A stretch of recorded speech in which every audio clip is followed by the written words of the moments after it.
Nós queremos convidar a igreja para o Salmo de número 125, por favor.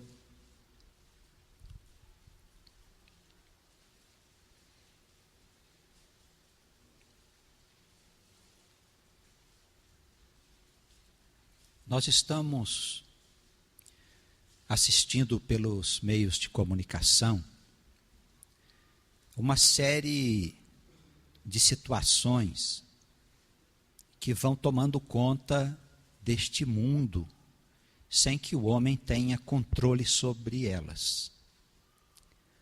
Desde as alterações climáticas que se vê em todo lugar, assim como o comportamento das massas, dos governantes e de tantas outras coisas que vêm sendo mostrado a todo o povo e a todas as nações pelos meios de comunicação.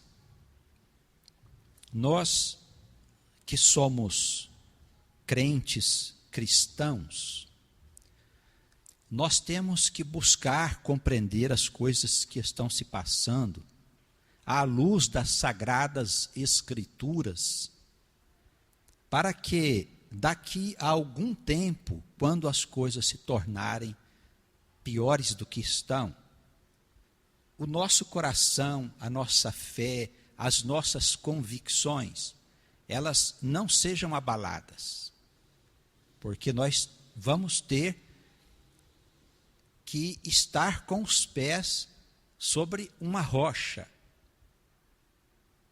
A nossa casa, que é a nossa casa espiritual, que é a nossa vida, que são os nossos atos, os nossos pensamentos e todas as coisas que estão à volta de nós, a nossa casa, ela vai precisar estar sobre alicerce firme, porque muitas casas vão cair do nosso lado. Com toda certeza, irmãos, nós estamos entrando num período que não tem nenhuma comparação com outro tempo desta humanidade. E não é preciso ser um profundo estudioso das questões humanas e nem ter conhecimento muito profundo das Escrituras para nós concluirmos que alguma coisa está errada. A cada dia as tragédias e as dificuldades, elas se multiplicam, como se ninguém tivesse poder de fazer cessar estas coisas. Os dias são muito trabalhosos e nós teremos muitos desafios aí pela frente. Não é tempo mais de gozos, de liberdade, de se fazer o que bem imagina, o que bem pensa. É tempo de referencial. Nós precisamos de ter um referencial firme para nós sobrevivermos. Não é para nós termos vitória, para nós conseguirmos um bom emprego, para nós termos sucesso materialmente, ganhar dinheiro e tudo mais. Essas coisas, elas são coisas da vida transitória, da vida temporal. Buscar prosperidade, buscar riquezas, isso faz parte da vida do homem comum. Nós temos que pensar em outro tipo de prosperidade. Nós temos que pensar em outro tipo de riquezas. Nós que somos crentes, cristãos, precisamos ter uma visão diferenciada da vida do homem comum. Os horizontes do homem comum terminam na porta do cemitério. O nosso horizonte não. Os nossos horizontes estão muito além da morte, porque Jesus venceu a morte e os infernos para que nós tivéssemos entrada na eternidade. E as nossas convicções, elas não podem ser suposições, elas precisam ser firmes, de modo que nós tenhamos certeza de que ao deixarmos esta vida, nos aguarda uma outra vida. E que nós seremos responsáveis pelas nossas obras, pelo bem que nós fizermos e também pelas coisas erradas que nós cometermos. Porque nós temos um Deus que diz a nós hoje e que disse às outras gerações há tanto tempo qual é o caminho que nós precisamos andar. Convém que em momento algum nós nos desviemos desse caminho. Amém? O Salmo 125, nós gostamos muito de ler os Salmos de Davi, porque, como os irmãos bem sabem, Jesus era da casa de Davi. Nas suas aflições, nos seus tormentos, nos momentos mais difíceis da sua vida, da sua passagem aqui por este mundo, Jesus sempre recorria aos salmos, porque nele ele encontrava apoio para suportar as lutas. E nós, que somos da casa de Davi, nós também temos que nos refugiar nas Escrituras, especialmente nos salmos, que nos foram dados para a nossa meditação, para a nossa reflexão, para suportarmos as nossas aflições, para nós combatermos o mal que está sobre nós, para nós suportarmos as ofensas que nos fazem, e tantas outras coisas que fazem parte desta nossa passagem aqui, irmãos. Um pouco mais extensa que a passagem do Senhor. Davi foi um rei que teve poder, que teve glória, mas cometeu pecados gravíssimos. E tendo descoberto que ele vivia em pecado, Davi se arrepende dos males que havia feito e passa a sua vida meditando, escrevendo, refletindo sobre as aflições a que todos nós estamos sujeitos.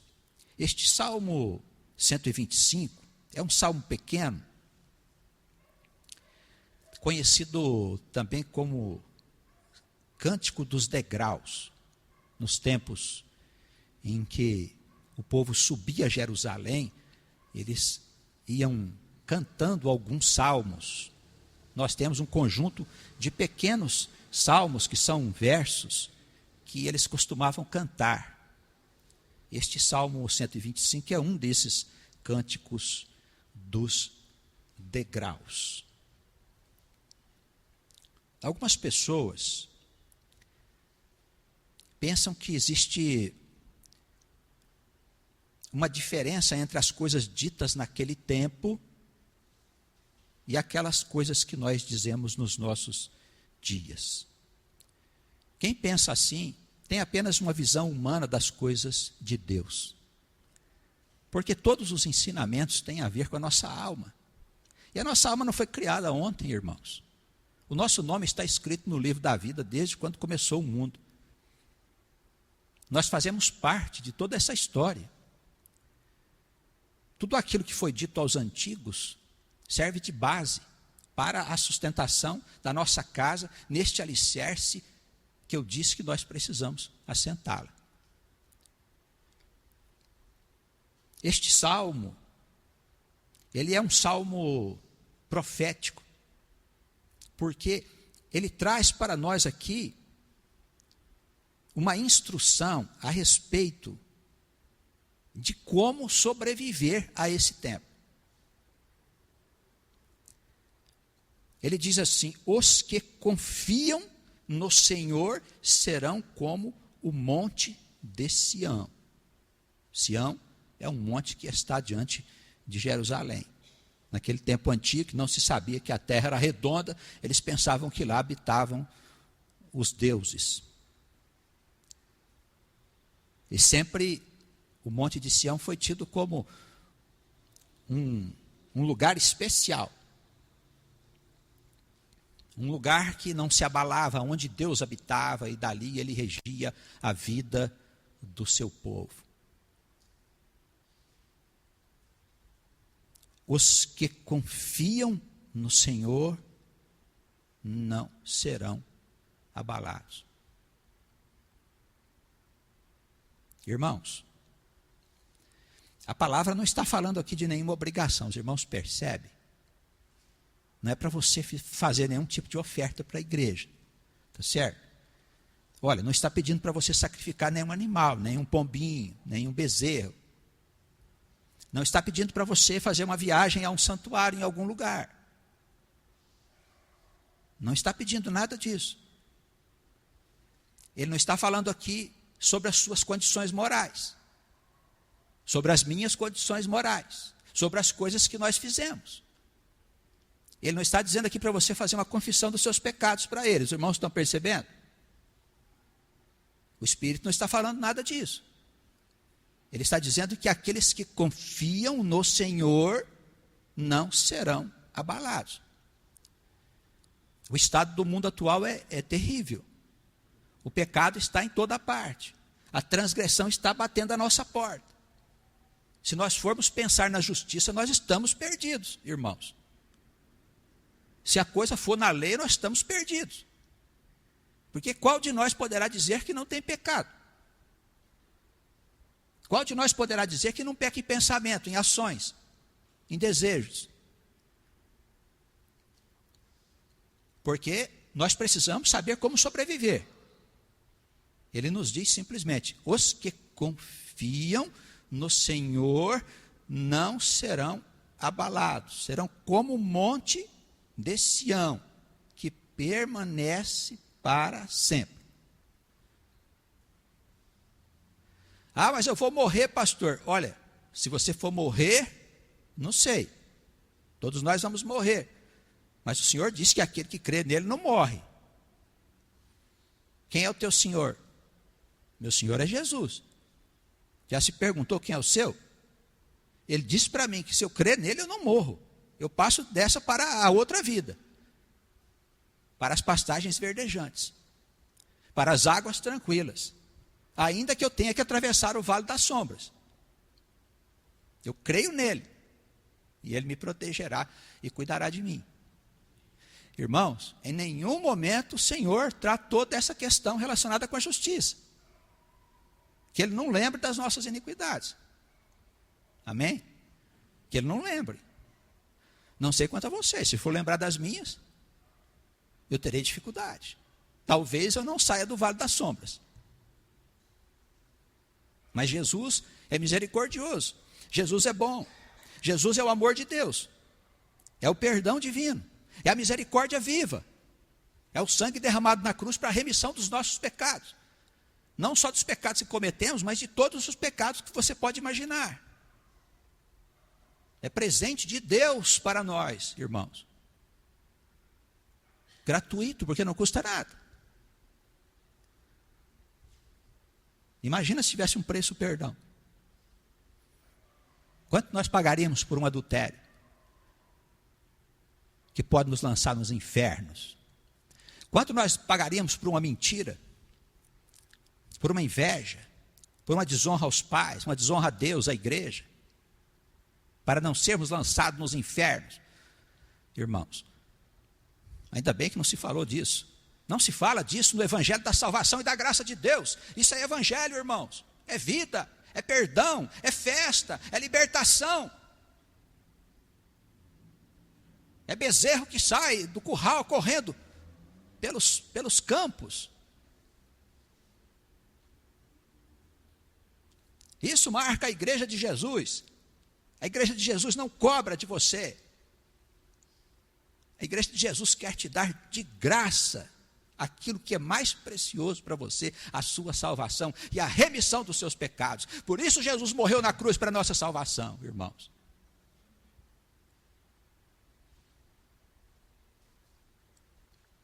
Lembre-se disso. Talvez eu não vá te encontrar. Nós estamos falando a outros irmãos de outras regiões do país. Outros irmãos de outros continentes.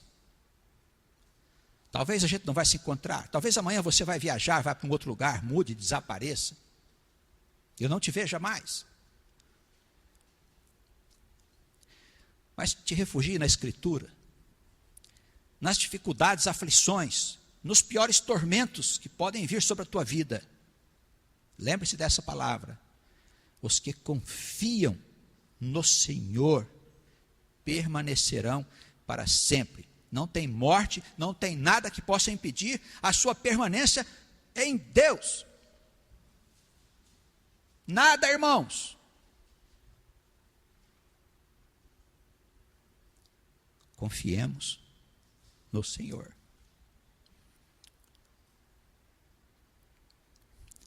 Eu falei de alguma igreja? Não falei. Essa igreja, aquela, batismo, falei de batismo, não falei. Água, Espírito Santo, falei línguas, não falei em línguas. Milagres, não falei milagres. Sinais, não. Eu estou falando de confiança. Eu confio em Jesus Cristo.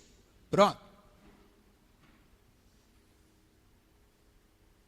Estamos estabelecendo aquele alicerce que eu vos disse, aquela rocha que eu vos disse, aonde você não precisa ter problema com os teus pecados, irmãos. Percebe? Qualquer um pode subir sobre esta rocha, desde a prostituta, desde o ladrão, desde o miserável, seja o que for. Venha. Ele não vai te perguntar o que você fez, como ele nunca perguntou a nenhum deles que esteve ao seu lado. Aqueles pobres miseráveis a que ele encontrou, ele jamais perguntou acerca dos pecados. Eles confiaram no Senhor, foram curados e libertos dos demônios que os atormentavam. Permanece para sempre. É isso que eu quero, permanecer para sempre. Não importa o que vai acontecer daqui 1 mês, 2 meses, 1 ano, 2 anos, se o mundo vai acabar, se não vai, se vai ser em fogo, em água, não importa. Eu não tenho por que temer. Eu confio no Senhor.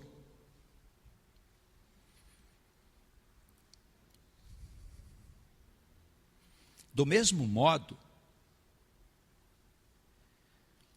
que estão os montes à roda de Jerusalém, versículo 2.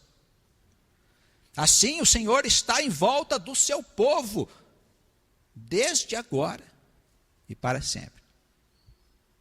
Percebe como a palavra se desenvolve?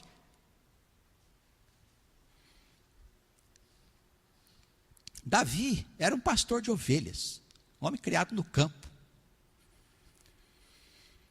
escolhido por Deus para ser o rei de Israel. As imagens que ele nos passa a respeito da bondade de Deus são divinas, porque são simples, qualquer pessoa pode entender. Veja os montes aqui à volta de Jerusalém. Assim, o Senhor está à volta do seu povo, que somos nós. Meu irmão, minha irmã, você acha que o povo de Deus era um povo nobre? Às vezes na igreja nós convivemos com cada confusão que os irmãos arrumam, por falta de fé, por inveja, por vaidade, por orgulho, por tantas coisas. Nós perguntamos, mas Senhor, o que está acontecendo com a igreja? Não está acontecendo nada, irmãos. Pegue a escritura, dá uma olhadinha lá no passado, lê a história do povo de Deus.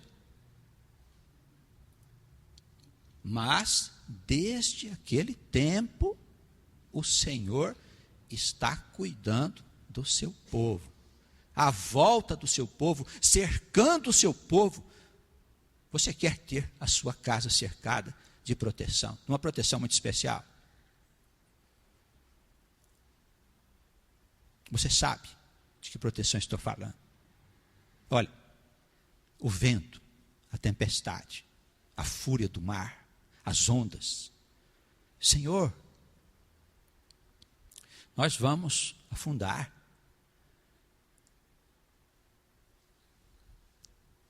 Aquieta-te. Fez-se bonança.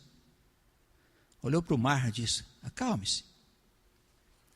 Esta é a proteção que está à volta da nossa casa. Irmãos,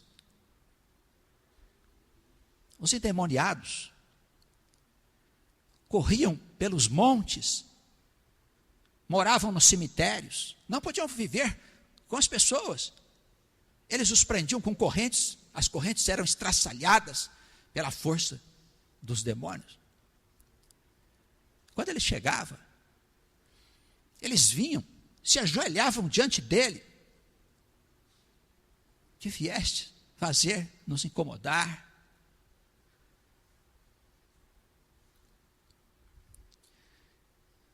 Saia. Saía. Como é que é o seu nome? Legião. Porque somos muitos. Vai embora. Os demônios perguntam a ele: a gente poderia entrar nos porcos? Eles não podiam entrar nos porcos sem a ordem dele. Os irmãos percebem? O inimigo não pode fazer nada se ele não disser: faça. Entre nos porcos. Essa é a proteção que está à volta da nossa casa, irmãos. É o Senhor. É o Senhor, é a rocha, é a pedra principal que os edificadores não quiseram. Por isso mataram.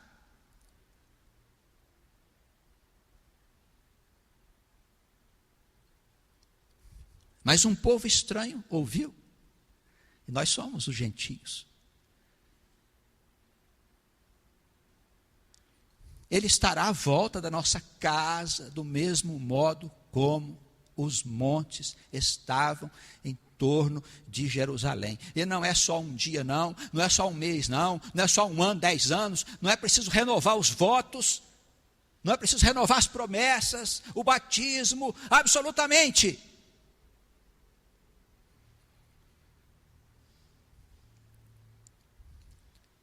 Desde agora e para sempre.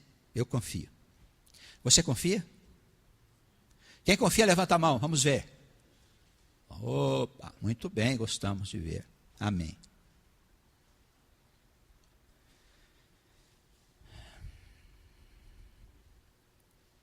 O verso de número 3. Olha. Quando eu leio esse verso aqui, me dá um tremor dentro de mim. Ele fala aqui de um cetro da impiedade. Sabe o que é o cetro? É aquele bastão, aquela varazinha que os reis usam, os príncipes, para exercer o seu poder, o seu principado.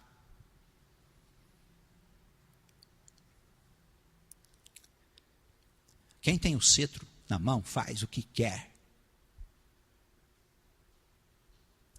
Só que esse aqui não é o nosso rei. Ele está falando aqui do cetro da impiedade. Ele está falando aqui do poder de Satanás sobre este mundo, irmãos. Porque ele é o príncipe desse mundo, irmãos. As suas glórias, os seus reinos, as suas riquezas pertencem a ele. O cetro da iniquidade é a autoridade do diabo.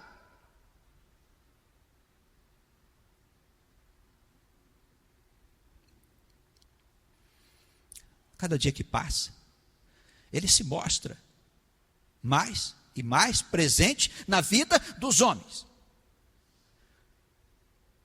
Ele se enfia na nossa vida, irmãos. Ele transforma os nossos pensamentos.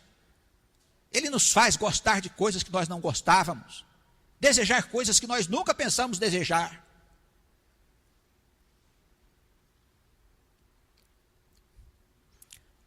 Confia no Senhor. É o único que pode te livrar dele.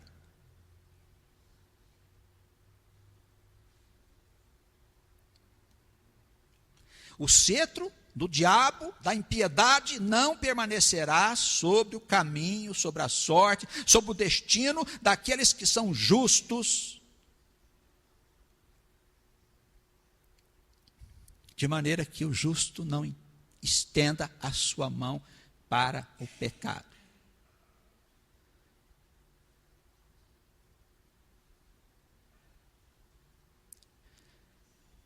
O justo que nós estamos falando aqui não é aquele sujeito bonzinho, não. cumpridor dos seus deveres na igreja, sabe? Aqui nos tornamos justos por causa da fé em Jesus. Somos justificados pela fé no Filho de Deus, porque cremos, somos feitos santos. Não porque somos santos. É meio complicado, dá para entender. Porque se somos santos, não somos justos. Nós somos justificados porque cremos, e não porque somos puros, não porque somos obedientes, porque cremos, porque confiamos nele.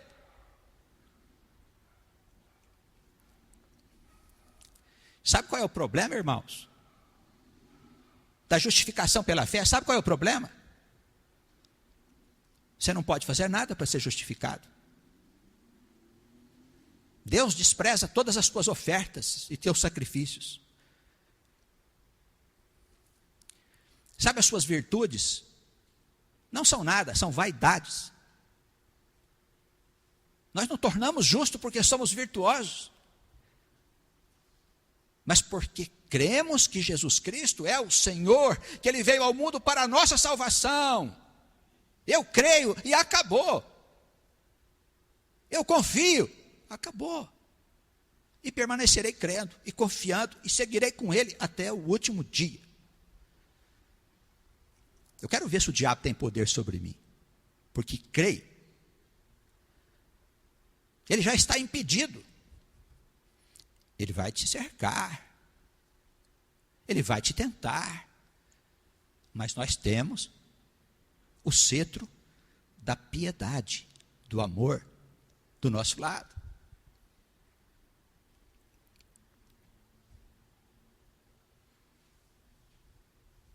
Venceremos.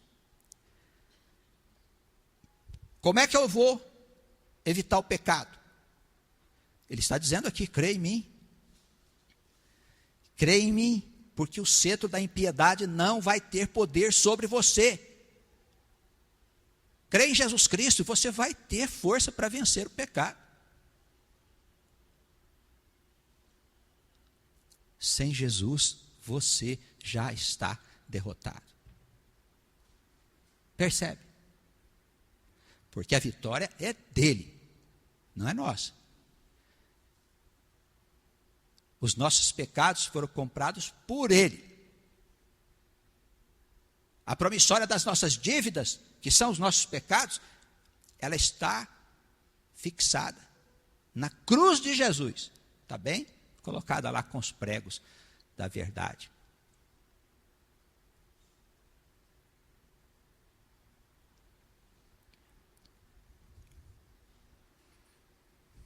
Bem, então minhas obras não servem para nada. Para a sua salvação, não. As nossas obras, ofertas e sacrifícios devem ser resultado de um coração agradecido por tudo aquilo que Cristo tem feito por nós. Eu distribuo os meus bens, sejam eles quais forem, com quem eu quiser, porque meu coração está alegre. Riquezas não me preocupo, porque eu tenho em grande quantidade. O meu Senhor é dono de todas as coisas. E Ele disse para mim, olha, a minha herança é sua. Toma posse. Morrer eu não vou mesmo. O que me aguarda? A vida eterna. Seremos transformados, disse Paulo. Transformados. Jesus disse, como os anjos dos céus. O que é que nós estamos preocupados com riqueza? A nossa riqueza está aqui, irmãos, olha. Essa é a melhor riqueza que nós podemos ter nesse mundo, ó. Aqui o tesouro. Aqui. Sabe quem faz a gente perceber essa riqueza? O Senhor. Enquanto estivermos iludidos com o mundo, confiando no mundo, nós não percebemos. É um livro sem sentido. Mas pede para o Senhor te salvar. A salvação não é nossa, é de Cristo. Pede para Jesus te salvar. Se você não vê nesse livro mais do que um livro, se você não vê o tesouro que está aqui, pede para Cristo te ajudar. Rapidamente, enquanto é tempo. Porque Ele destrói os teus sonhos e te mostra a verdade.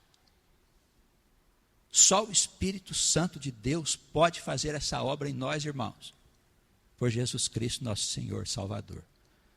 Amém.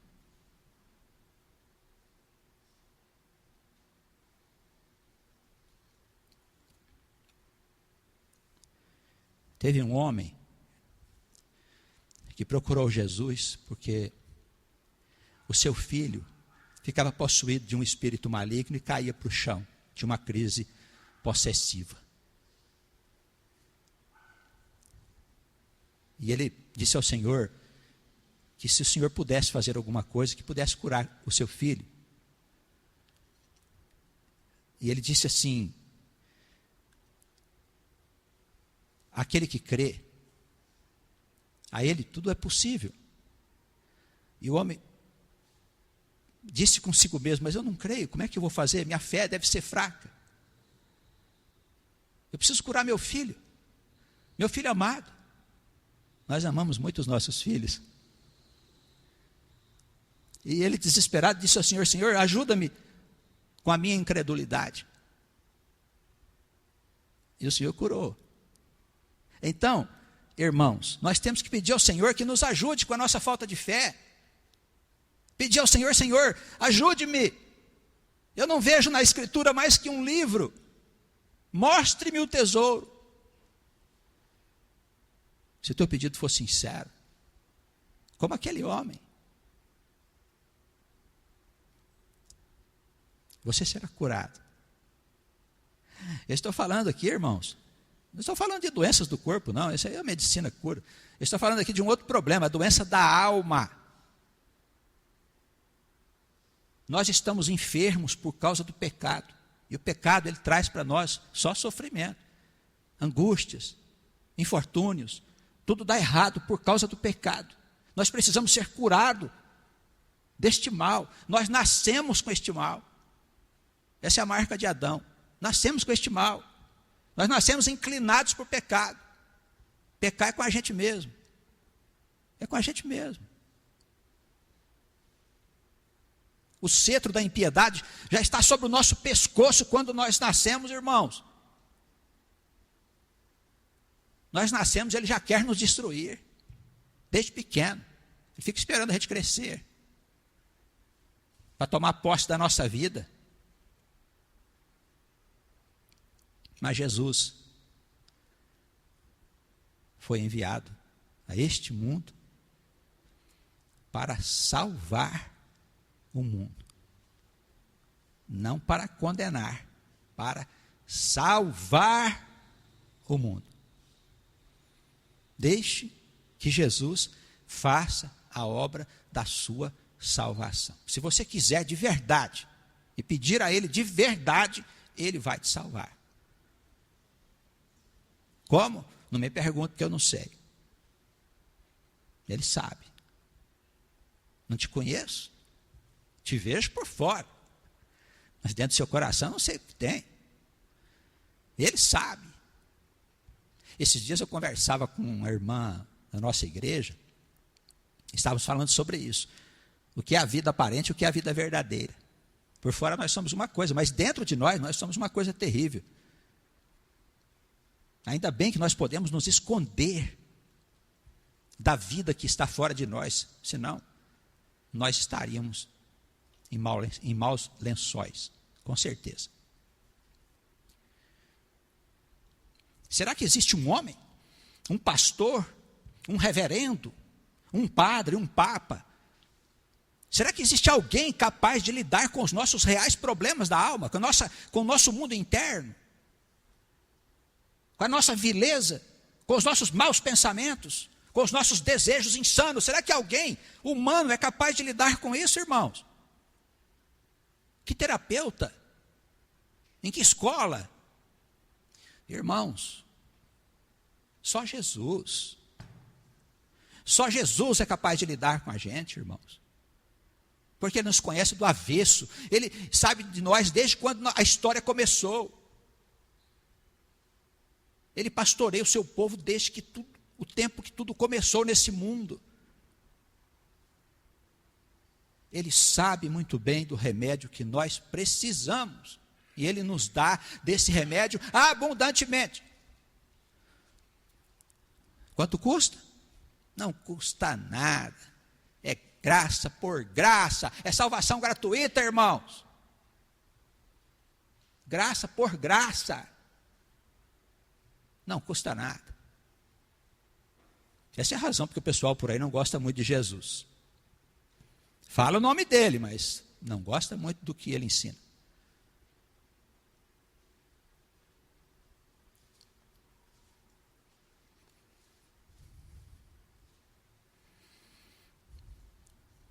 Versículo 4, para nós concluirmos, 4 e 5.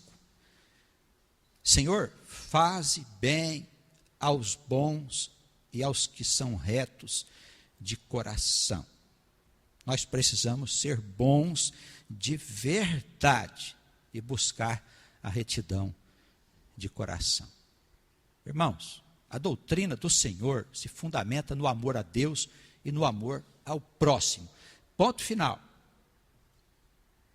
Quer saber mais sobre o amor? Vai em 1 Coríntios, capítulo 13, vê o que Paulo diz sobre o amor.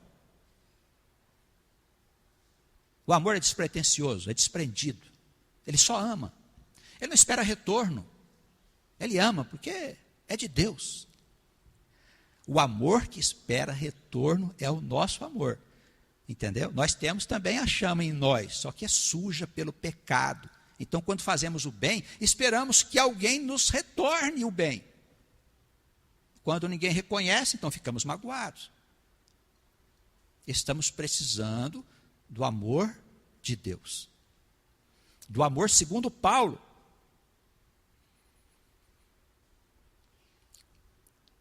Mas pastor, onde é que eu arrumo esse amor? Se você souber, por favor, mande um endereço para mim. Também quero ir lá buscar desse amor. Também não sei. Mas é de Deus. Então o que eu faço? Eu busco aqui, na Escritura Sagrada, aqui está a fonte do amor. Eu leio, eu faço penitência, eu clamo, eu leio de novo, eu clamo de novo, confesso meus pecados ao Senhor. Peço para Ele me ajudar com a minha incredulidade, com as minhas fraquezas. Eu tenho certeza que eu vou receber um pouco do amor de Deus. Olha, se for uma faísquinha do amor de Deus só, já inundará o seu coração. Você vai sair amando por aí, sem se preocupar com nada. O amor é maravilhoso, suporta todas as coisas, todas as provações, todas as dificuldades, porque confia. Confia no Senhor. Se você confia no Senhor, o amor permanecerá em você, não tem como fugir.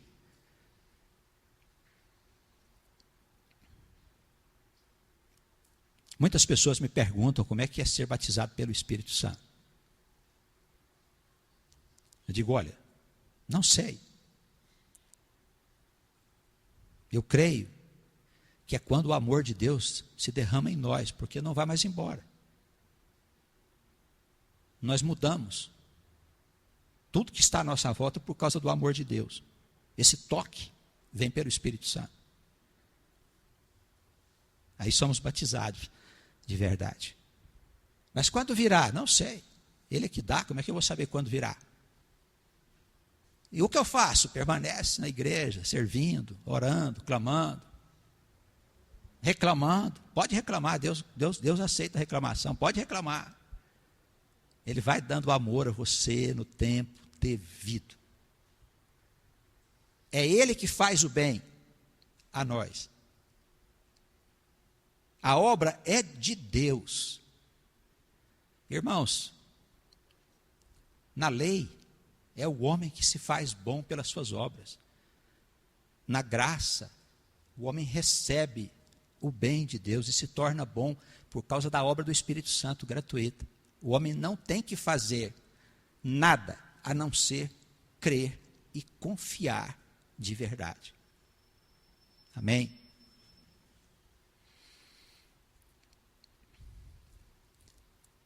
Como a palavra de Deus não é incompleta, ele encerra este pequeno salmo dizendo o seguinte: quanto àqueles que se desviam para caminhos tortuosos, olha lá, hein? A palavra de Deus não está sendo pregada para as pessoas que estão na rua. A palavra de Deus é anunciada às pessoas que estão dentro da igreja. O que quer dizer isso? Nós podemos nos desviar do caminho. Olha, o que Jesus recomendou? Orai e vigiai para que não entreis em tentação. Os irmãos, vê só como é que funciona? Eu confio, mas também estou vigilante, porque pode acontecer de eu me desviar do caminho, sim.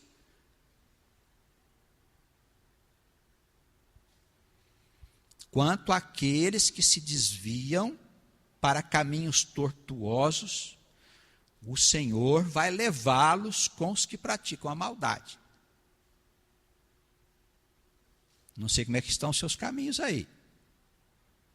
Vamos perguntar a nós mesmos: que caminho que eu estou andando dele?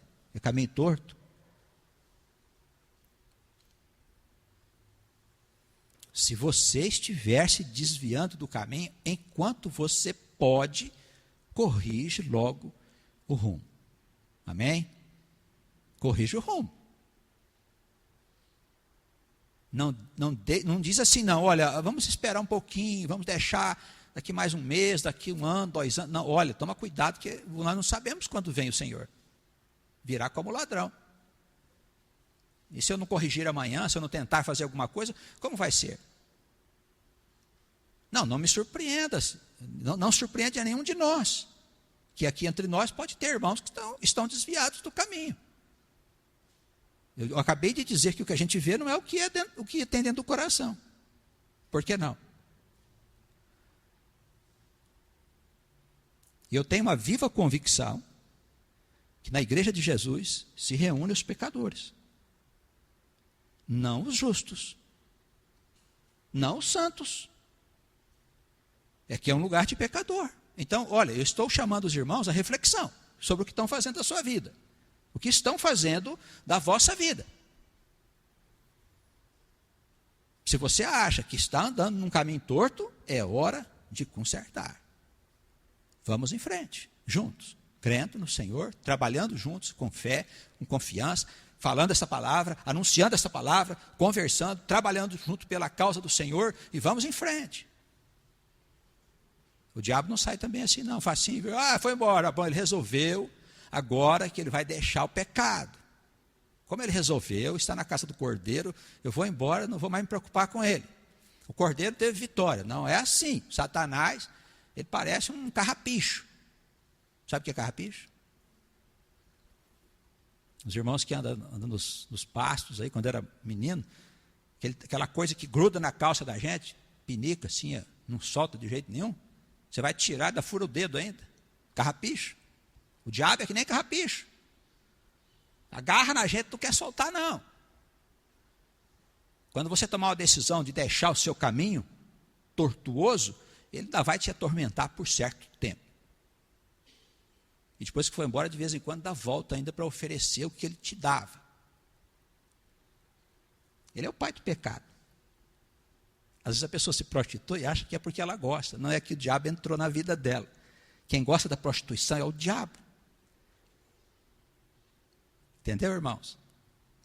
Porque ele quer que quando a gente deixar esse mundo, ele venha nos buscar para o lugar aonde ele vive. E é aí que a coisa fica feia. Porque lá é um lugar feio, triste, de choros, de ranger de dentes, aonde você chama por socorro e não tem.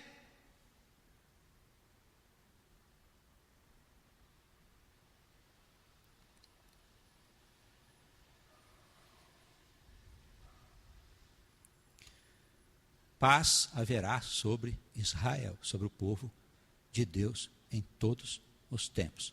A paz do Senhor estará sobre nós, ainda que tenhamos de enfrentar tribulações, não importa quais sejam. Vigia, tome a decisão de deixar os caminhos tortuosos hoje, em nome de Jesus. Saia das mãos do diabo. Cristo quer te dar uma vida nova. Aceite Jesus como teu Salvador agora. Que Ele nos abençoe, nos encha da sua graça, nos conceda a renovação de forças, ânimos, pensamentos, nos dê a firmeza de caráter para a gente seguir nesse mundo que está cada dia mais louco. Que a loucura do mundo não venha bater na nossa porta. Amém. Vamos orar? Senhor, estamos mais um dia reunidos, homens, mulheres, velhos, jovens, crianças, irmãos aqui nesta comunidade, irmãos que recebem a palavra em outros lugares, cidades e países. Que as bênçãos possam ser abundantes a todos nós, seu Espírito com grande poder possa operar nesses corações aqui reunidos,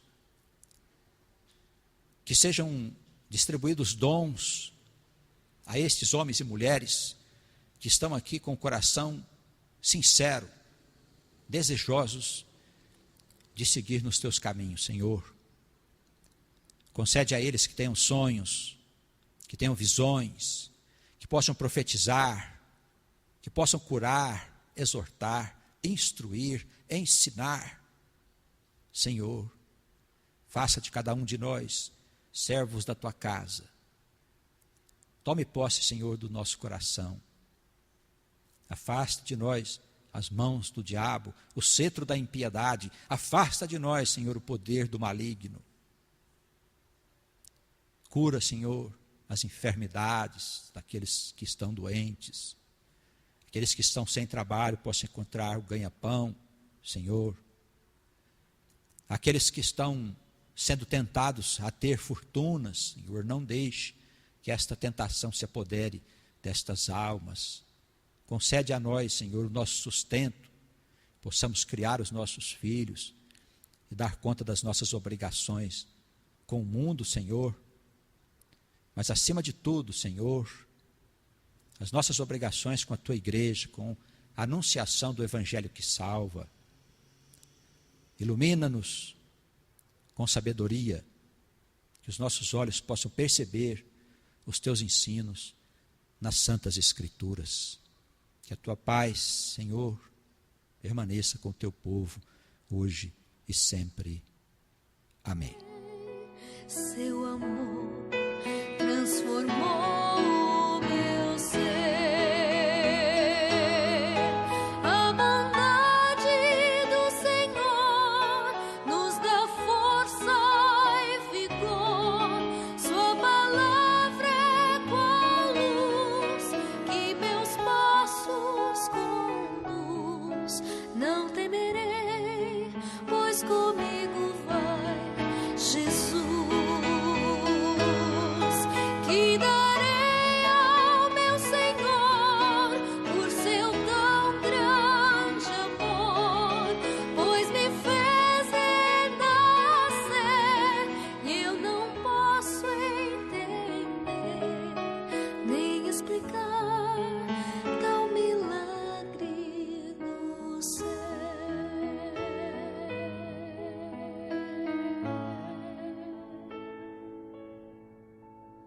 Dar a vida ao maior pecador que sou eu.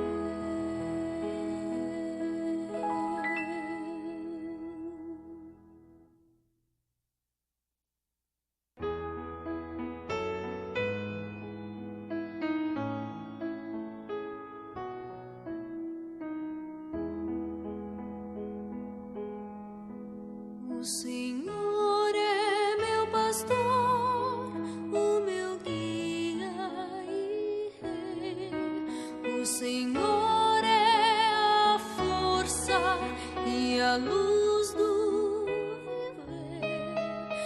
seu lado eu sempre estarei.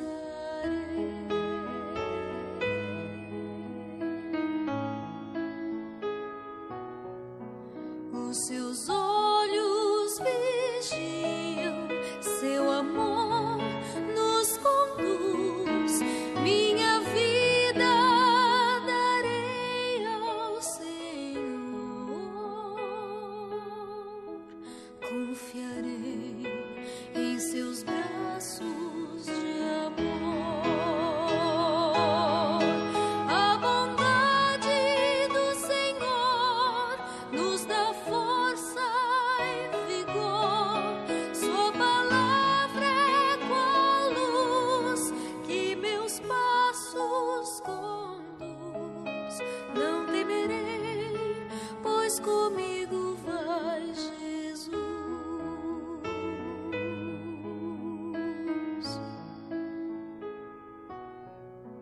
O Senhor